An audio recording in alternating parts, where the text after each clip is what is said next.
Volodymyr Zelensky has revealed he's prepared to sign a peace deal, even if Russia doesn't immediately return the land it occupies. The valiant Ukrainian president says that his country must join the Nato defence alliance if it were to cede land in a peace agreement. He told Sky News in a new interview, "If we want to stop the hot phase of the war, we need to take under the NATO umbrella the territory of Ukraine that we have under our control. We need to do it fast, and then on the occupied territory of Ukraine, Ukraine can get them back in a diplomatic way." Zelensky said it was key that NATO-backed defence should immediately cover all the land Kiev controls, so Vladimir Putin does not use the peace to prepare for another invasion. But Russian tyrant Putin has previously ruled out his country agreeing to letting Ukraine join NATO. He wants Ukraine to be neutral, and even said in June that Ukraine needed to drop its NATO bid for peace talks to begin. Zelensky said in the new interview that Ukraine would later try and return any land Russia continues to hold in a diplomatic way. It was not clear what that exactly meant, or how Ukraine would get Russia to return the land. Putin is expected to demand all the land he currently holds, including the regions of Crimea, Luhansk, Donetsk, Zaporizhia, Kherson, and parts of Kharkiv. In the new interview, Zelensky also said he wanted to work with President-elect Trump directly, as the Republican has pledged to achieve peace quickly in his new term. Zelensky said, "I want to work with him directly, because there are different voices from people around him, and that's why we need to not allow anybody around to destroy our communication." Trump has not made clear how he plans to achieve peace, but analysts believe it will likely mean Ukraine cedes territory to Russia.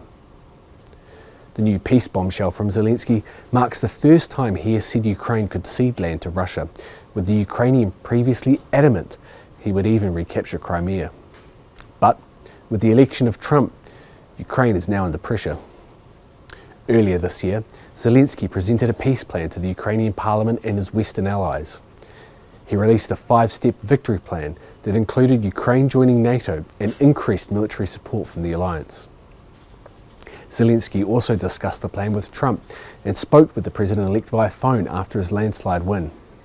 Elon Musk, a surprise guest in the three-way discussion, also reportedly chimed in, saying he would continue to supply Starlink satellites to Ukraine. A well-placed Ukrainian source said after the call, "Nothing of what Zelensky and his aides heard from Trump and his team in private has been alarming or made us feel that Ukraine is going to be the one who pays the price." Zelensky's new comments to Sky also come just days after Putin threatened to turn Kiev to dust with his new Oreshnik hypersonic missiles. Putin vowed to launch more after America gave Kiev permission to fire long-range US-supplied ATA-CMS missiles and British Storm Shadow weapons at targets inside Russia. Ukraine launched the first of its long-range missiles into Russia on November 11, and UK supplied Storm Shadow rockets just 2 days later. Following Trump's election, reports emerged that Trump would freeze the conflict in place and establish a demilitarized zone down the locked front line. Kiev would not join NATO for 20 years, but the US will continue to arm Ukraine to the teeth to prevent Putin from invading again. Who would police the demilitarized zone remains unclear, according to the sources, but it wouldn't involve American troops or an international body. Russia is making gains in Ukraine's east, taking the equivalent of 2 football fields a minute. But the meat grinder is costing Putin thousands of troops, with the dictator sending 2,000 to their deaths on one day alone this week. That figure marks Russia's deadliest day of the war so far, beating the previous record set only days before. Putin's approach is miserably failing, with over 738,000 Russian soldiers now dying or casualties under Vlad's orders.